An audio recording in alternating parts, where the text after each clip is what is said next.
Hello. Hi. Well, g'day to everyone at the Emu Heights Primary School. G'day, Melissa. Good to see you there. And Andrew, are you there? Was that Andrew up there? Up there. Well, there we go.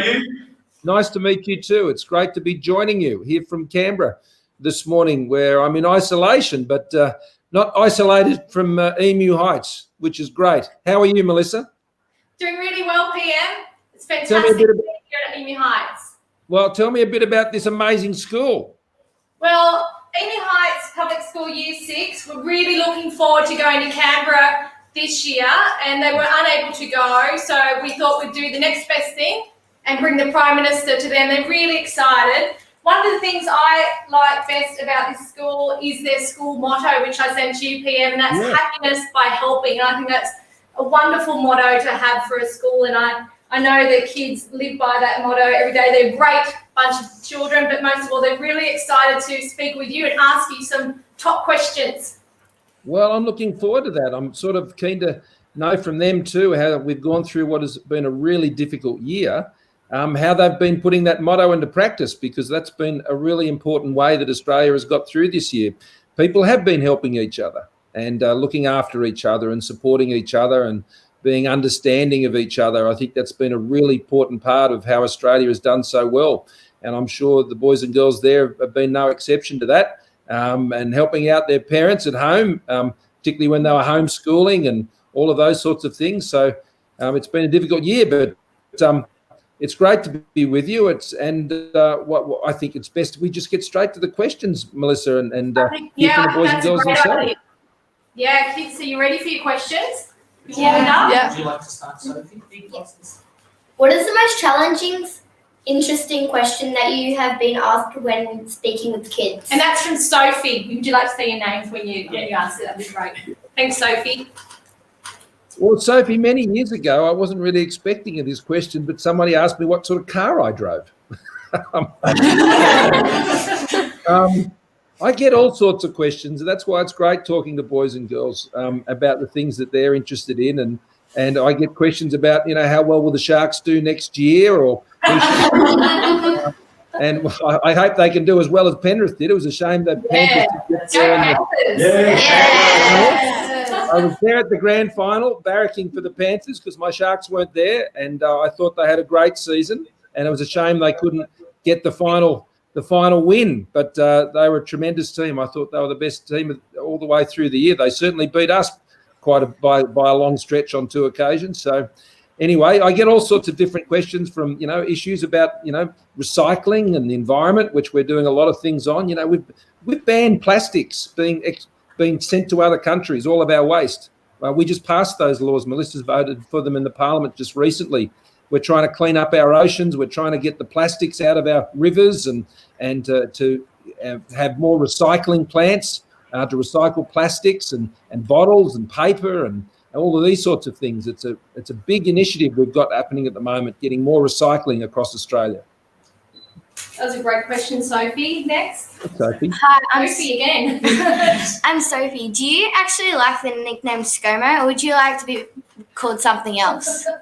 No, I love it. I think it's great. And not everybody calls me that. Jen, my wife, doesn't call me that, but she calls me all sorts of things. Mainly good.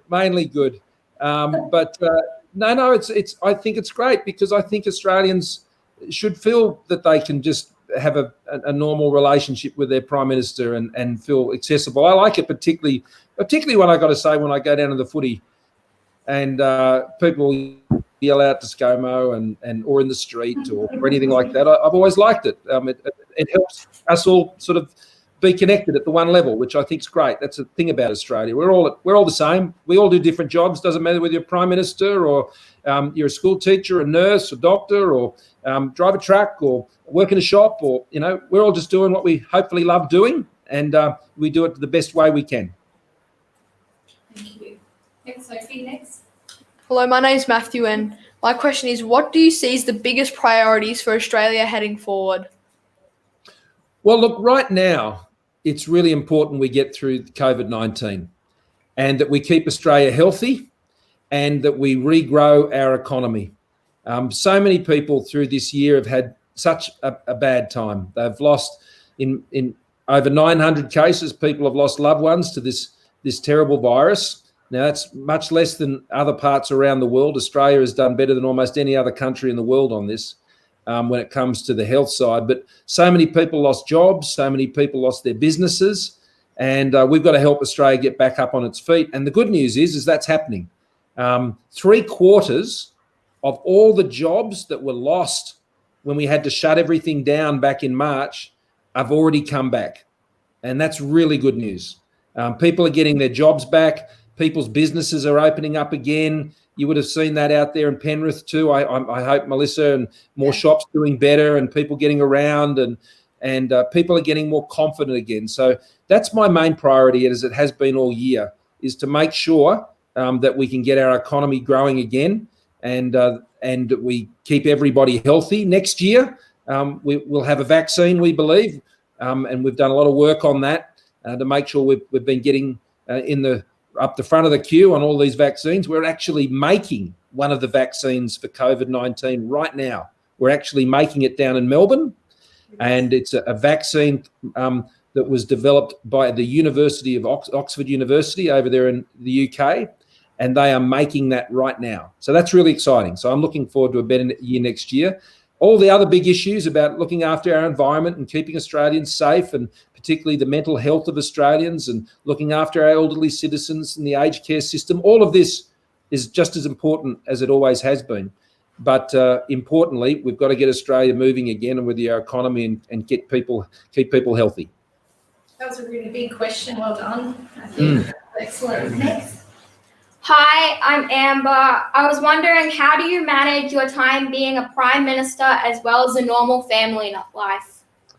Well, it's probably no different to lots of people who have busy jobs. You know, if you run a small business, you work really hard and you work often 7 days a week. And so my job's really no different to that when it comes to try and manage these things. Of course, being the Prime Minister is a busy job, but lots of Australians do very busy jobs and with families, and they make sacrifices to do those jobs, and I'm no different in that sense. It's wonderful to have the support of your family, and the hardest part about isolation is being separated from your family, and so I won't see my girls for over another week now, and I've been away from them for several weeks now because of commitments I've had overseas and other places. So you have long distances and separations from your family, which is hard, but we stay in touch all the time, and we get on FaceTime and all of that, which we've done for many years. But you've just got to take every opportunity you can to make sure you get together. And when we are together, I like to cook a meal for the family, or we sit down and watch something together, or we do puzzles or play games together, or we go to the beach when the weather's good, and do all of those things like normal families do. Thanks, Prime. I'm going to jump in, Prime Minister. Does anyone know which country the Prime Minister went to this week? Has anyone got any idea? Yeah, we've got Japan. Well done. Excellent. Prime Minister, you might just want to, I know the kids would love to know just a quick bit about your visit to Japan, if that's okay. Sure. Well, it was very quick because of all the COVID rules. We sort of had to have a COVID bubble when we got there, and we flew up on the RAF, the Air Force plane. You see a lot of those out there in the Hawkesbury and at the RAF base, and so we flew up the big plane, which we call Shark One, by the way. That's what they call it, which is fun. But anyway, we got up there. We were there only for 24 hours, and we had to go into just one hotel there in Tokyo, which overlooked where the palace is there. Tokyo is a beautiful city. And then we had all of our meetings in that hotel.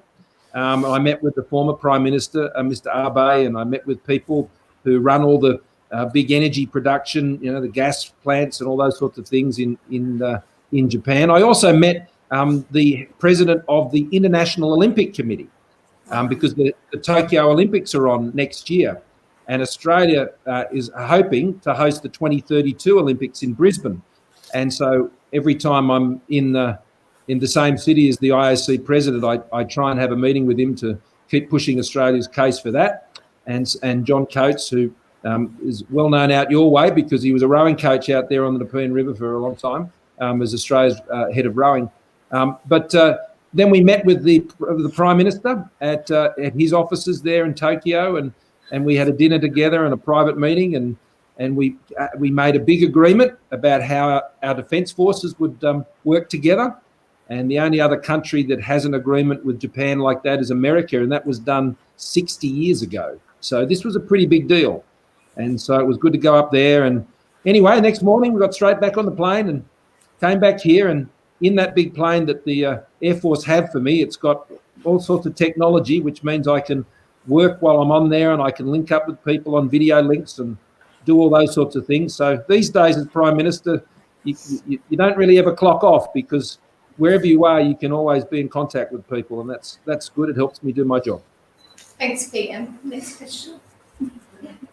Hi, my name is Holly. My question is, do you like to come out amongst the people or do you prefer to stay private? I love getting out and about, and it's one of the things I miss most about this past year is I just haven't been able to get out across Australia as much as I'd like to. I mean, we're such a big country, and it's really important that I be able to get out and talk to people just where they are and find out how things are going where they are, and whether it's right up there in North Queensland where they had those terrible floods several years ago.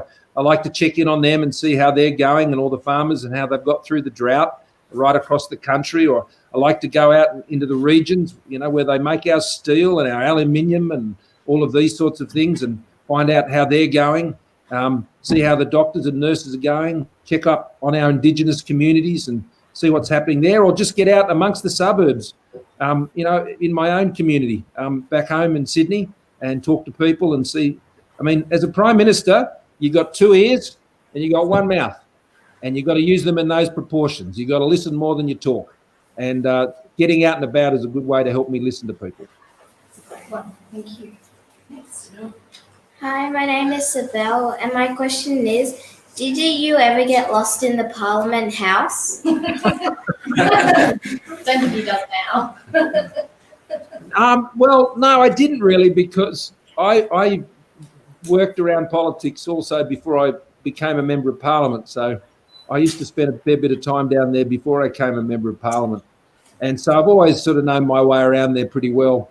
But it's a funny sort of building. If you come down there, everything looks the same. And so sometimes you can get lost if you don't know where all the signposts are. I don't know if you've had that problem, Mel, since you've been down.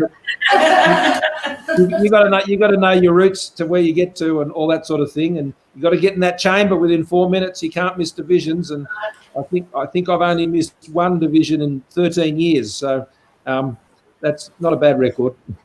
Well, I've got a 0, so let's let it be Prime Minister. Let's keep it that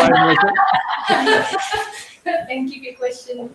Oh, actually, I have a question for you. Oh, do you? Yeah. Did you want to ask it now or do you want to wait? You can ask it later. Ask it later. No, I'll ask it later. Yeah. That's right. Come on. Hi, my name is Maya, and what was your initial reaction when finding out about COVID, and what were the first steps you took? Very, very good question. Well, when I first heard about COVID, one of my staff came into my office, who is my health advisor, and said there was an emerging problem in China. There seems to be a very serious virus. We don't know how bad it is yet. Would you like me to get the chief medical officer up here? I said, absolutely. Let's get him up here and find out what's going on. My first reaction to all of these things is you got to know more. My first reaction is, well, let's find out as much about this as we possibly can. To make the best decisions, boys and girls, you've got to make sure you get good information. And sometimes in this job, the first reports you get of something aren't always right.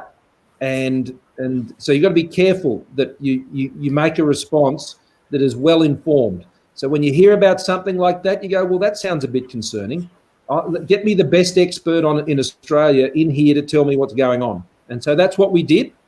And at that stage, we didn't know a lot. We didn't know how prolific this was or how much it would spread or what was going on. And so we immediately started to activate the pandemic plans that we had in place. We set up the Incident Response Centre there in Canberra to deal specifically with this.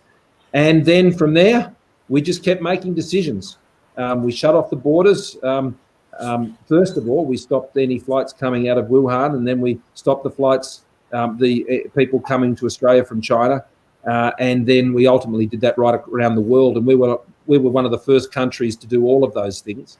We were the first country to, as far as I'm aware, other than I think the economy of Taiwan, to put in place mandatory quarantine for people in hotels and things like that. So Australia moved really fast, and we just didn't do that on the health side. We did it on the economy side too. I mean, we've provided support to people to stay in their jobs through JobKeeper. I don't know if you boys and girls have heard of JobKeeper. Many of your parents perhaps were kept in their jobs by JobKeeper. It was the biggest. It was the biggest ever response to an economic crisis that Australia has ever done, including arguably during the Depression when my grandmother was a teenager. So it's a long time ago where we had something as hard as this to deal with, and Australia's done really well. And to answer your question, the first reaction is listen and get the best information you can, and then make a decision. That was a really important question for the year. PM, you wanted to know, at the beginning you said you'd like to know how the school has sort of lived by their motto this year, happiness by helping. I've got Mariah, who's the school captain, sitting next to me, and I'm going to ask her if she can maybe tell you a little bit about how the school's been living by their school motto this year. I'd love to hear that. Stand up so I can see you. Hi, I'm Mariah, and I'm the school captain. We've been living by happiness by helping, by showing the teachers that we're happy, and by helping other people, showing what we can do. What else? We had the colour on this year as well to raise money for the school, and it was really fun. I think everyone enjoyed it. And how have you boys and girls, and I hope you've all been kind to each other too, because, every day we never know what everyone's dealing with, do we? And we know that ourselves. Not every day we feel great about everything. And some days we just need our friends to just give us a smile or give us a pat on the back or ask us, how are you doing? Are you okay today? That's really important to ask each other that. And if our friends aren't feeling good or they've got problems, then, you've got school counsellors there.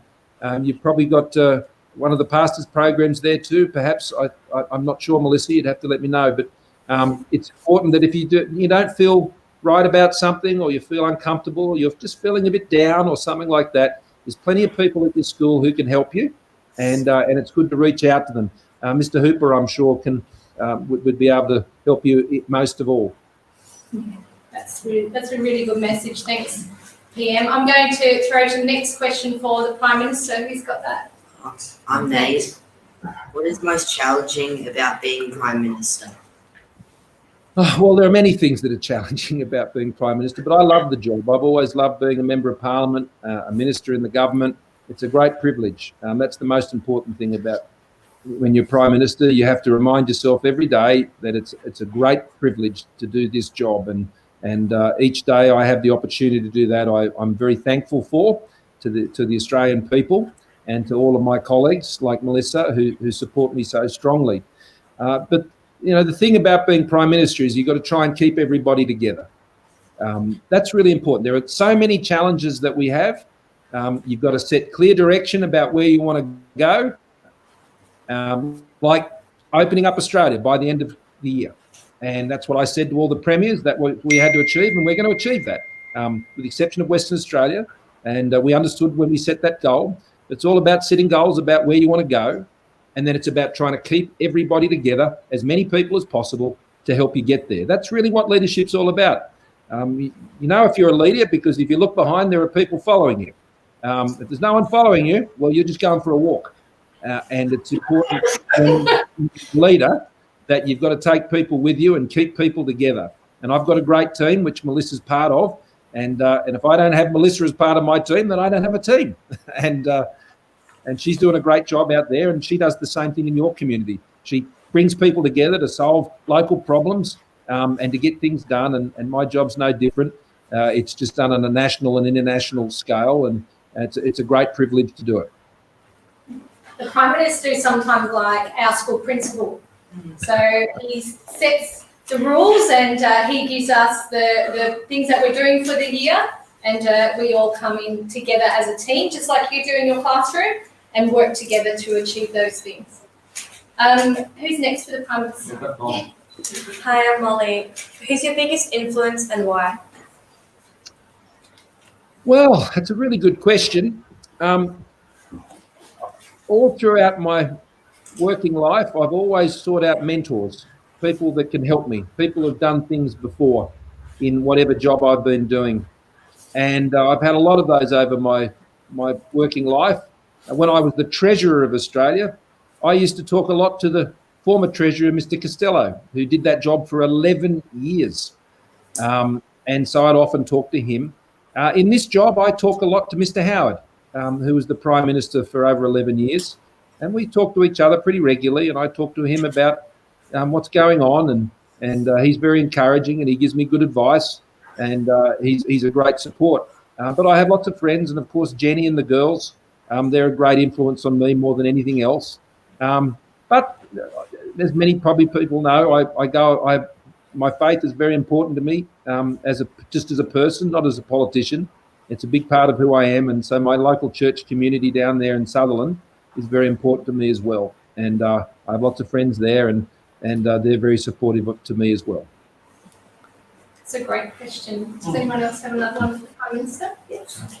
Hi, I'm Charlotte, and my question is, there are a lot of people who dislike the Prime Ministers and criticise all of your decisions. How do you deal with that emotionally, and do you ever get overwhelmed with the burdens of office? Not with people's criticism, that goes with the territory. And I've been doing this a long time. And if you believe in what you're doing, and if you know you're being honest about how you're doing it, and you're listening to people, and you don't have to agree with everybody as Prime Minister, but you do have to do your best to try and listen to everybody and understand where they're coming from. And that's important. That's just showing respect to people. And my attitude is to show that respect to other people for their views, even if I mightn't always agree with them. And all I ask in return is that people do the same. And that doesn't always happen. And I see that more as someone else's problem if they are unable to show respect. I always will try and do that. None of us are perfect, and we don't get it right all the time. And I think having a humility about those sort of things is really important. And does it overwhelm me? Not the criticism, I suppose, but there are a lot of very, very important decisions Prime Ministers have to make. And at the end of the day, you can listen to as many people as you need to. We have our cabinet meetings of all the other ministers, our party room meetings, which Melissa is part of. And people put their views, and they can be very supportive. But at the end of the day, you've got to make the call. You've got to make the decision. Whether we shut our borders in COVID, or whether we had to shut things down, whether we opened them up, whether we put in JobKeeper, which has cost over $100 billion. These are all decisions that Prime Ministers ultimately have to sign up on, and you feel that from time to time. But you deal with that. You get your exercise. You have your faith, in my case, to help make you strong, and you have your friends and your colleagues who support you in the decisions you make. Thanks, Leanne. One for the Prime Minister. Yeah. Hi, my name is Tyler. Do you get to visit schools in person often? Not as often as I'd like. That's what I'm enjoying about this part of isolation. I've talked to quite a lot of schools while I've been in lockdown, in my own quarantine, and all around the country, and that's been a lot of fun. I was talking to a school up in Caboolture yesterday, and down in Melbourne the day before, and that was a lot of fun. And they're asking a lot of similar questions to you, boys and girls. When schools come to Canberra, they'll often come down to my courtyard, and I'll have a bit of a chat with them down there. And I used to love it when I used to be able to go to the schools in my own electorate. It's been a while since I've been able to do that. but I always enjoy it. And it's just great to hear the sort of questions you guys asked and what's interesting to you, and what are the things you're concerned about. That's it's good to know. Thanks, Ben.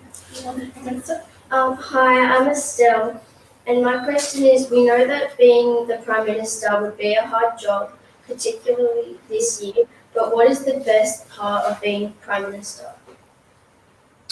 The first part of being Prime Minister is understand your responsibility. I mean, you've got to have a very good understanding of who you're responsible to, and that is the people of Australia, and not just those who voted for you. It's important to understand that you're a Prime Minister for all Australians, wherever they are, not just those who happen to support you or vote for you or anything like that. But as a Prime Minister, you've sort of got to get above all that and be open to all Australians and all of their views. And you've got to make decisions ultimately that you think are in the best interest of all Australians and taking the country forward for everyone. And not everybody's going to agree with all of those decisions, and we understand that. But as Prime Minister, you've got to sort of stand above the day-to-day and a lot of the disagreements that occur, and just make sure that you're a Prime Minister for everybody as best as you can. Thanks, Pam. We've only got a few minutes left, so we're gonna throw some fast questions, I think, at you. Sure. Yeah, you got a question for the Prime Minister? Yes. Hi, I'm Molly. My question is, our Premier raised the point of changing the words to the national anthem to include all Aboriginal people as well. How do you feel about this? Would we Australians be a better fit for all Australians? Well, I think it's a really interesting idea. The Premier mentioned this to me privately at the end of last year, and then COVID-19 has sort of taken over everything else since then. I think it's a good discussion for Australians to have. I mean, we've all got to, feel good about our anthem. I think Australians do feel good about their anthem. We sing it loud and proud. Down in the Sutherland Shire, we already do sing. Our local boys and girls sing a verse of the national anthem in Dharawal, which is the local Indigenous nation in our part of Sydney. And I've always loved that. And my girls learned how to do that when they were attending the local primary school there. And I think that's tremendous. So I think anything that brings Australians more together, I think, is a good thing. But I think we've got to be careful about when we make changes. We want to make sure that we consult well on them. And that, again, when you make a decision like that, you take everyone with you. So, look, I think it's a really interesting idea. I understand what it's trying to achieve. And if that's something that I think there's broad support for, well, it's not impossible. Thanks. Your question's for Mariah, I think. So, Pam, I'm going to have my question to you. Sure. The Year Sixes are going from leaders in their school to going into Year 7, and they'll be the youngest in high school. Have you got a message for the kids of Year 6 of Emu Heights Public School about going into their next year? Yeah, I do. My daughter just did that same change from Year 6 to Year 7 this year, and it was a difficult change because 2020 has been a really hard year for Year 7s. It's hard enough adjusting to a different way of doing school in Year 7, but that the world changes as well in the same year. So I think that's been really hard on the Year 7s this year, and also those in Year 12 who've been doing their HSC. I think that's been really hard for them, having to do it under the circumstances we had this year. But my only advice would be sort of the same advice I'd give to my own kids, and that is, look, just take your time. Take your time to adjust. Everybody has to adjust differently. It is quite different. Settle in, and you're not going to get everything right. Not everything's going to feel comfortable at first, but it will eventually, and you'll get used to it. And make sure you listen carefully in your classrooms, and always do your homework. I'm sure Mr. Hooper would agree with me on that. And it's important to do that so you don't get behind, and because when you get behind, you start to get anxious and you worry, and then it just makes it worse. So I think trying to get into those good habits early in Year 7 with your classes and your learning and your homework, and trying to stay on top of your schedule and knowing where to go. It'll be a bit weird for a while, but you'll get used to it, and I'm sure you'll do really well. Thanks, Pam. Have you got time for maybe one or two more? Sure. That'd be great. Yeah. Hi, my name is Ryan. What are the steps you need to follow to become a Prime Minister, and where do you come from? And what is your story? Sure. Well, I grew up in the eastern suburbs of Sydney in a place called Bronte. I don't know if you've heard of Bronte. It's just a bit. It's sort of between Maroubra and Bondi. And I grew up there and went to a local primary school there, Clovelly Public School, and then I went to Sydney Boys High School after that, and grew up with my wonderful family there. My dad was a police officer, and he was a local mayor as well. He was on the local council for a long period of time, and that's probably where I got my first taste of politics. My brother, I've got an older brother. He's a paramedic. He's amazing. He does a tremendous job. And my brother wasn't that interested in all the politics stuff. So we'd get home from school, and Mum worked as well. And all the local constituents would ring up the house because, local councillors, don't have offices or anything like that. So they'd just ring the home number. And there was no mobile phones back then or anything like that. So we'd get home from school, my brother and I, and the phone would be ringing with all these people ringing up about roundabouts and rubbish collection and all that. And my brother would never answer the phone. And he'd always make me do it because I was the younger brother. And so I'd get home from school and I'd spend all this time on the phone talking to my dad's constituents, taking notes for him about all their concerns and taking all their numbers down. I was like my father's electorate secretary in those. I was like 9 and 10 I was doing this. I was around about your age, a bit younger actually. And so I sort of learnt from my father that you can make a lot of difference in people's lives by serving your community. And so when the opportunity came up, I was able to enter Parliament. And when I entered Parliament, I worked hard and worked on a lot of important issues and eventually got my opportunity to be a minister. And from there, my colleagues decided after Mr Turnbull was no longer the leader that they wanted me to do the job. And I've been doing that job ever since. And at the last election, the Australian people asked me to keep doing it. So I'm just going to keep trying to do a good job. Thanks, PM. It's really good to hear. I'm going to have one more question. What does our future look like with the vaccine for COVID? How soon would it be available, and when will we need to pay for it? Great last question. Well, you won't have to pay for it. That's the first thing. We're going to make it freely available to all Australians, and not just here in Australia too. We're also going to help all the people in our Pacific Island countries around Australia who won't be able to afford to do this. So up in Papua New Guinea and Fiji and Tonga and all through the Pacific, we're going to be helping them. And we're also going to be helping a lot of people in Southeast Asia, Indonesia in particular, but some of those other poorer countries in our region. So we're going to make sure Australians all get it for free, but we're going to help a lot of those countries around us as well. We really do believe we're going to have a vaccine next year. It'll start being rolled out in what's called the first quarter. So that's up to about March of next year. That's when we think by then we'll be able to start rolling that out, assuming we can get all the appropriate approvals from the health authorities, because the vaccine will be safe, must be safe, and that all needs to be made sure of before anybody takes it. And that will sort of roll out over the course of the year, and that will help us get back to a normal situation. And it won't be compulsory. No one will be forced to take it. But I think most Australians will, and we've just got to convince them of its safety, which I believe we'll be able to do. Australia has one of the highest vaccination rates for diseases of any country in the world. And I think it's because Australians have just got a lot of common sense, and they're careful about their own health. And we've worked hard to build a system in Australia where we protect people's health, and we have the best health experts in the world to work out what's a safe vaccine and what isn't. And so the vaccines are going really well, and the trials are going well. And one of them is being developed here in Australia at the University of Queensland, and they're going into their final stage trials. And I was up there a little while ago now, about a month or so ago, and I met all the scientists who'd been developing that vaccine.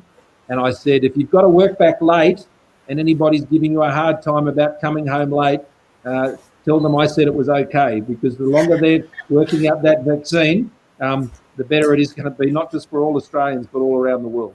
That's absolutely right. Thanks, PM. We've got one last final word from the school principal, Mr. Hoover. Thank you, Pam, for taking the time today to talk to the kids. It's really great to have that personal touch, and it's a privilege to have you join us. We would love, once this lockdown's over, for you, if you're in this area, to come and visit our school so we can actually show you around and get a taste of what it's like at Emu Heights Public School, because we do have a fantastic school. Oh, well, I'd love to do that. And I'm looking forward to getting out and about again. As Melissa knows, that's one of the things I love doing most. And there's nothing I love doing more than coming and visiting the kids in schools. It's tremendous. But thank you to you, Mr. Hooper, and all the teaching staff there and all the support staff at the school for the great job you've been doing this year. It's been a real hard year for teachers, I think, and running our schools. And you guys have done an amazing job looking after these wonderful boys and girls. And so thank you very much. And boys and girls, I love your motto. So keep living by your motto. You promise me to do that? Yes. Fantastic. And I might see you at a Sharkies Panthers game next year. Who knows? Is there any Shark supporters in here? No. Any Panthers supporters? Yeah. That's all good. That's all good. Can't sing at the moment. Well, thanks a lot, boys and girls. It's been great to see you. You have a great day. Thanks, Melissa. Bye.